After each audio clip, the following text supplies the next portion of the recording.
यारो Kolhapur army rally भरती 2025 महाराष्ट्रतर्फे यारो कोल्हापूर आर्मी रॅली भरतीचं जे ग्राउंड आहे हे सातारा या ठिकाणी झालं। 21 नोव्हेंबरला ग्राउंड झाला आहे आणि ज्या विद्यार्थ्यांचा ग्राउंड झालं तर त्यांचा अनुभव मी तुम्हाला आजच्या व्हिडिओच्या माध्यमातून सांगणार आहे की एका बॅचमध्ये किती पोरं रनिंगसाठी सोडले आणि एका बॅचमधून किती मुलांना घेतलं, एक्सिलेंटचे किती पोरं रनिंगमध्ये पास केले, सेकंड ग्रुपचे किती पोरं पास केले, तिसऱ्या ग्रुपचे किती पोरं पास केले, चौथ्या ग्रुपचे किती पोरं पास केले, त्याचबरोबर टायमिंग या ठिकाणी काय दिलं जातं एक्सिलेंटसाठी, सेकंड ग्रुपसाठी, तिसऱ्या ग्रुपसाठी, चौथ्या ग्रुपसाठी आणि ग्राउंडच्या अंदर डॉक्युमेंट या ठिकाणी कोणकोणते लागत आहे, कागदपत्र तर आपल्याला कोणकोणते न्यायचे आहे, कोणकोणते आपल्याला चुका नाही करायच्या आहे, कोणकोणत्या गोष्टीत आपल्याला लक्ष ठेवायचे आहे, ग्राउंडच्या अंदरची प्रक्रिया कशा प्रकारे आहे आणि त्याचबरोबर एका बॅचमध्ये किती पोरं रनिंगसाठी सोडून राहिले आणि किती पोरं या ठिकाणी घेऊन राहिले एका बॅचमधून याबद्दल सुद्धा तुम्हाला माहिती सांगणार आहे। यारो कोल्हापूर आर्मी रॅली भरतीचा ग्राउंड कशा प्रकारे झालं याबद्दल आजचा व्हिडिओ खूप महत्त्वाचा होणार आहे। व्हिडिओ शेवटपर्यंत बघा आणि व्हिडिओला आताच लाईक करा। नमस्कार विद्यार्थी मित्रांनो, माझी नोकरी कॉर्नर यूट्यूब चॅनलवर मी गोपाल वानखडे तुमचं सर्वांचं सहर्ष स्वागत करतो।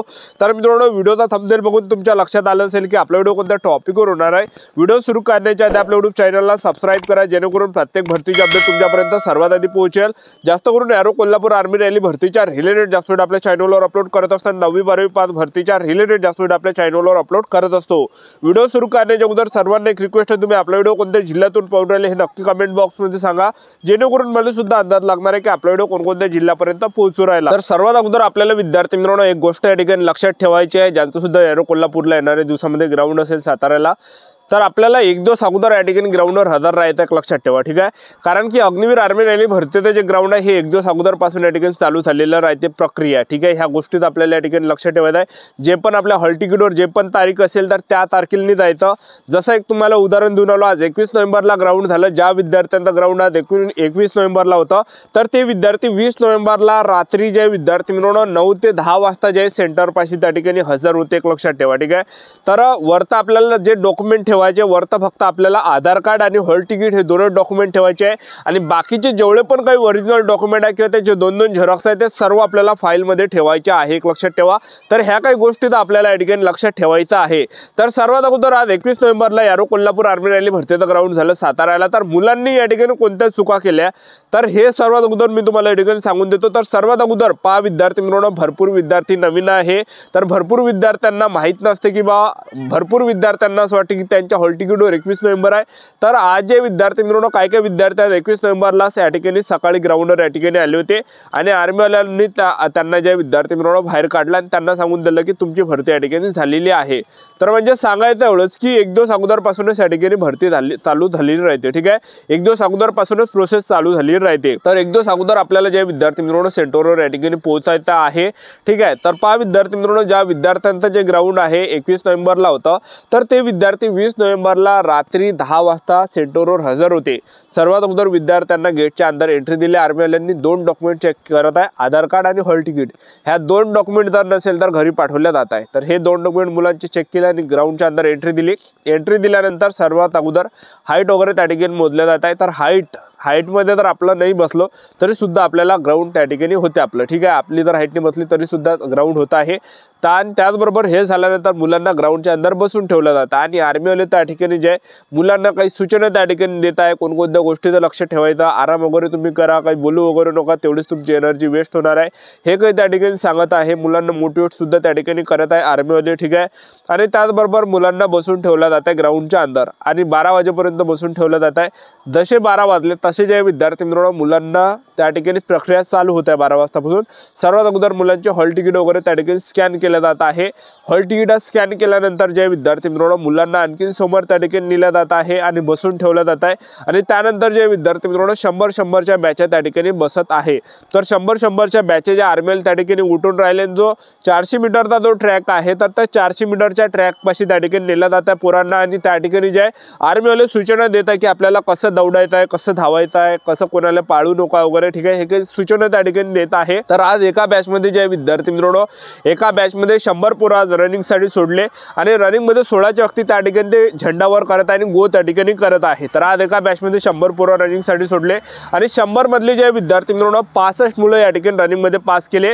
100 पोरं रनिंगसाठी सोडले आणि 100 पैकी 65 मुलांना रनिंगमध्ये त्या ठिकाणी पास करण्यात आलं। ज्यामध्ये जे विद्यार्थी मित्रांनो एक्सिलेंटचे जे पोरं होते ते जवळपास 19 विद्यार्थी होते आणि त्या त्याचबरोबर जे विद्यार्थी मित्रांनो सेकंड ग्रुपचे सुद्धा 20 ते 22 विद्यार्थी त्या ठिकाणी होते आणि त्याचबरोबर तिसऱ्या ग्रुपचे जे विद्यार्थी मित्रांनो 9 विद्यार्थी होते आणि चौथ्या ग्रुपचे त्या ठिकाणी 10 विद्यार्थी त्या ठिकाणी होते। तर अशा प्रकारे जे विद्यार्थी मित्रांनो 65 च्या आसपास त्या ठिकाणी पूर्ण आज जे पास केले आणि त्याचबरोबर 1600 मीटर रनिंगसाठी टायमिंगचा जर आपण विचार केला तर ॲक्सिलेंटसाठी जो टाइम दिला जात आहे 5 मिनिट 15 सेकंड किंवा 5 मिनिट 30 सेकंडपर्यंत ॲक्सिलेंटसाठी टाइम दिला जात आहे आणि सेकंड ग्रुपसाठी जो टाइम दिला जात आहे 5 मिनिट 30 सेकंड ते 5 मिनिट 45 सेकंडपर्यंत टाइम दिला जात आहे आणि चौथ्या ग्रुपसाठी जे 5 मिनिट 45 सेकंड ते 6 मिनिटापर्यंत टाइम दिला जात आहे आणि चौथ्या ग्रुपसाठी जो टाइम दिला जात आहे 6 मिनिट ते 6 मिनिट 15 सेकंडपर्यंत दिला आहे। तर हा जे विद्यार्थी मित्रांनो जाहिरातीमध्ये दिला आणि त्या ठिकाणी जो रिअल टाइम दिला जात आहे तर ॲक्सिलेंटसाठी 5 मिनिट 15 सेकंडपर्यंत ॲक्सिलेंटची घेऊन राहिले। त्याचबरोबर सेकंड ग्रुपचे 5 मिनिट 15 सेकंडपर्यंत सुद्धा त्या ठिकाणी घेत आहे ॲक्सिलेंटचे 20 सेकंडपर्यंत सुद्धा घेत आहे आणि सेकंड ग्रुपचे जे विद्यार्थी मित्रांनो 5 मिनिट 20 सेकंड ते 5 मिनिट 30 सेकंड किंवा 35 पर्यंत घेतला जात आहे आणि तिसऱ्या ग्रुपचे जे घेतल्या जात आहे तर ते जे विद्यार्थी मित्रांनो 5 मिनिट 45 सेकंड ते 6 मिनिटापर्यंत घेतला जात आहे आणि चौथ्या ग्रुपचे 6 मिनिट ते 6 मिनिट 15 सेकंडपर्यंत टाइम त्या ठिकाणी दिला जाता। अशा प्रकारे त्या ठिकाणी टाइम दिला जात आहे, चांगला टाइम दिला जात आहे। कोणकोणत्या बॅचमध्ये 70+ विद्यार्थी सुद्धा त्या ठिकाणी घेत आहे, ठीक आहे, आणि कोणकोणत्या बॅचमध्ये कमी सुद्धा त्या ठिकाणी घेतला जातं पण चांगले पूर्व त्या ठिकाणी घेतला जात आहे। ज्या विद्यार्थ्यांनी ग्राउंड काढलं त्यांना त्या ठिकाणी जे विद्यार्थी मित्रांनो बसून ठेवलं जातं आणि जे विद्यार्थी रनिंगमध्ये फेल झाले त्यांना तिथून बॅगा उचलायला लावत आहे आणि तिथून सेंटरच्या बाहेर त्या ठिकाणी करत आहे। आता ज्या विद्यार्थ्यांनी रनिंग काढली त्यांच्या हातावर सर्वात अगोदर शिक्के दिले जातात। ज्याने ॲक्सिलेंटमध्ये रनिंग काढली त्यांच्या हातावर ॲक्सिलेंटचा शिक्का, ज्याने सेकंड ग्रुपमध्ये रनिंग काढली त्याच्या हातावर सेकंड ग्रुपचा शिक्का। हे झाल्यानंतर त्या ठिकाणी मुलांना बसून ठेवलं जातं आणि त्यानंतर जे विद्यार्थी मित्रांनो मुलांना लॉंग जंपसाठी त्या ठिकाणी नेलं जात आहे। मुलांची लॉंग जंप त्या ठिकाणी होत आहे, त्याचबरोबर झिगझॅग वगैरे होत आहे। लॉंग जंप आणि झिगझॅगला त्या ठिकाणी मार्क नाही आहे, जर आपले ते पडले नाही तरी सुद्धा दुसरा चान्स आपल्याला भेटणार आहे, एक लक्षात ठेवा, ठीक आहे। लॉंग जंप आणि झिगझॅग त्या ठिकाणी झाल्यानंतर लॉंग जंप झिगझॅग झाल्यानंतर 10 पुलअप्स त्या ठिकाणी घेत आहे मुलांच्या। 10 पुलअप्स जर आपण काढल्यात 40 मार्क आपल्याला भेटणार आहे, जसजशा कमी काढसान तसतसे कमी मार्क आपल्याला भेटणार आहे। 10 पुलअप्स त्या ठिकाणी मुलांच्या होत आहे, ठीक आहे। आणि त्याचबरोबर जे हे प्रोसेस त्या ठिकाणी झाल्यानंतर त्या ठिकाणी मुलांची उंची वगैरे मोजल्या जातात, तर उंची 168 सेंटीमीटर घेतल्या जात आहे, छाती 76 ते 77 सेंटीमीटर घेत आहे, फुगून 5 सेंटीमीटर आपली या ठिकाणी भरली पाहिजे आणि त्याचबरोबर वजन आपलं 50 किलोच्या वरती असलं पाहिजे। तर उंचीमध्ये भरपूर मुलं काढत आहेत, त्याचबरोबर छातीमध्ये सुद्धा मुलं त्या ठिकाणी काढत आहेत, त्याचबरोबर वजनामध्ये सुद्धा काही पोरं त्या ठिकाणी काढत आहे। रनिंग काढून त्यांना डायरेक्ट जे विद्यार्थी मित्रांनो रिजेक्ट त्या ठिकाणी केल्या जाते, त्यांना स्लिप दिल्या जात आहे, ठीक आहे।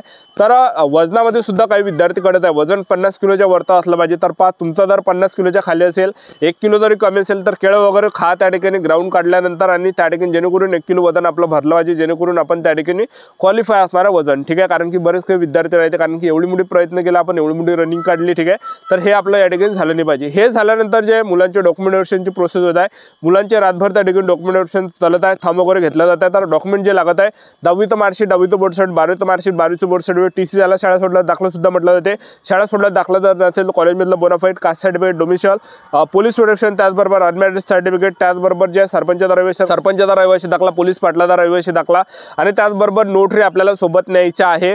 तर एवढे सर्व ओरिजिनल डॉक्युमेंट आहे आणि प्रत्येकीच्या 2-2 झेरॉक्स आणि आर्मीला 1-1 झेरॉक्स मागतो, पण 2-2 झेरॉक्स हा सुद्धा पडल्या आणि फोटो नाही त्या ठिकाणी जवळपास 25-30 फोटो आपल्याजवळ असू द्या। अशा प्रकारे प्रोसेस आहे। आपलं YouTube चॅनल सबस्क्राईब करून ठेवा, वेळेला अपडेट देत राहणार। आजच्यासाठी थांबतो, भेटूया नेक्स्ट व्हिडिओमध्ये। जय हिंद।